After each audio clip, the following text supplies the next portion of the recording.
Now, the second situation is where it is complex, where there is high involvement on the one side, plus there is fair amount of difference between what is there on offer.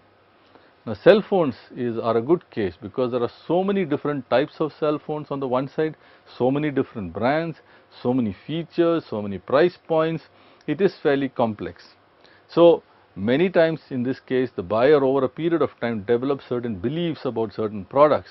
There are people, for instance, who are die-hard Apple smartphone fans. There are others who really like Blackberries. So, they develop a set of beliefs over a particular product category, a particular set of brands, and so on and so forth. And they try to make a little more considered choice by talking to friends, looking at, doing some research, going to outlets. And typically in many of these cases, of course, the lower end cell phones are not that expensive today, but say a smartphone is pretty expensive, not bought very often, and there's an element of risk it is attached to the purchase, plus a person who uses that finds that it's a high signal product. It also expresses something about himself or herself. So therefore, it is very important for the marketer to understand what all is happening in the consumer's mind, where all he goes to make up, to get information. Can he start playing a role in his sourcing of information or guiding him towards making a better decision and reducing this complexity, at the same time ensuring that his product offerings are up to scratch in the customer's mind. The third situation is where there is low involvement on the part of the customer and it is not seen as having much difference in the eyes of the customer. There are quite a few products for many people. Example, it could be if you are a regular student and you are buying pencils or erasers. It's something that you need to buy pretty often, and it's more out of habit that you tend to buy. So many kids might end up choosing, say, a Camlin because that's what they've been used to over a period of time. Similarly with salt, the 2-3 brands of salt, people need it, they're not seeing much difference right now, and it's out of sheer habit that you end up buying something which has just been there. And as you can make out, it's typically low cost and more frequently purchased.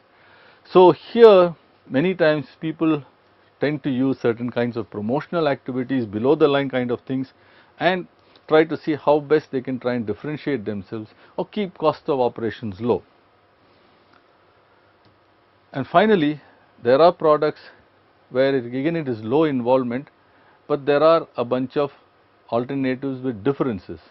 Again, there are several cases out here where the customers switch between brands quite often. They don't see this as something where they really feel very loyal to one particular brand versus the other. For example, it could be certain types of candies or sweets where they don't see a big difference between one type of sweet versus the other type of sweet, but they need some difference in terms of taste or flavor or what have you.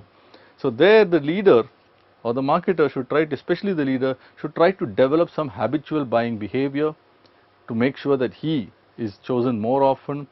Maybe he improves his distribution network so he's more visible in many places. He tries to make it a little more exciting by offering more flavors or what have you.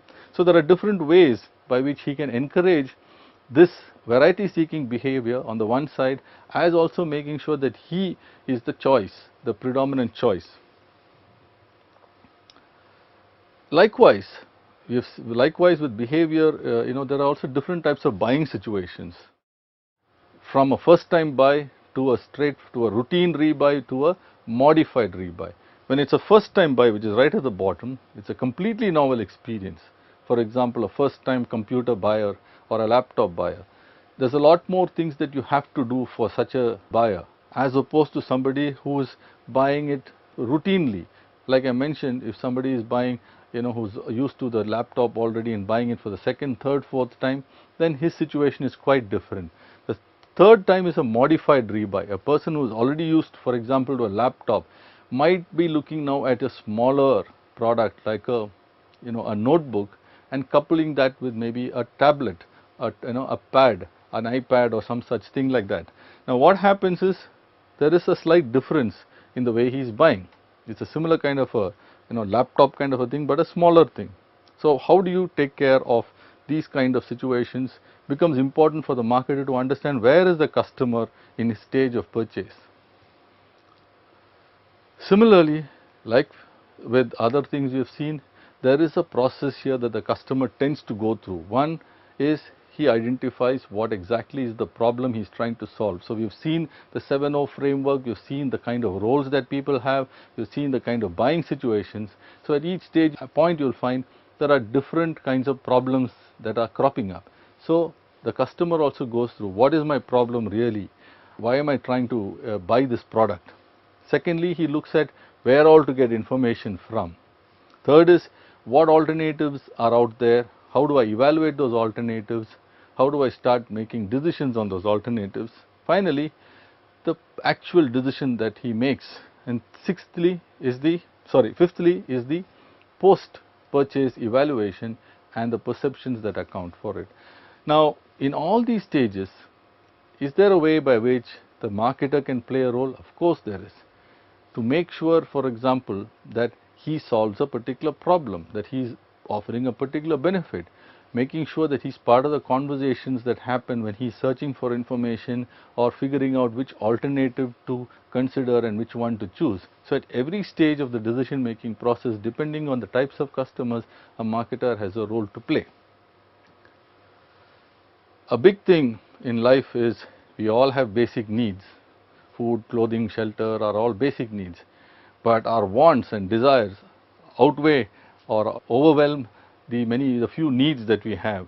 So, something that we really deeply require, that's what is called a need, but wants are the more culturally oriented manifestations. I just perhaps need a basic shirt, but because of the peer pressure and the group that I'm in, I want maybe only a denim shirt with a logo on it. So, that's really a want. And third thing is the demand, which means translation of this need or want into something where I can afford to buy it and have the ability to pay for it. That really means is actually what we call as demand. So, we really need to understand a person may have a need, another person may have a certain desire. But what for a marketer, what is important is how does that translate into the ability to pay for it. So, where are customers on all these aspects and how many of them really have the ability to pay for it is important for a marketer to understand.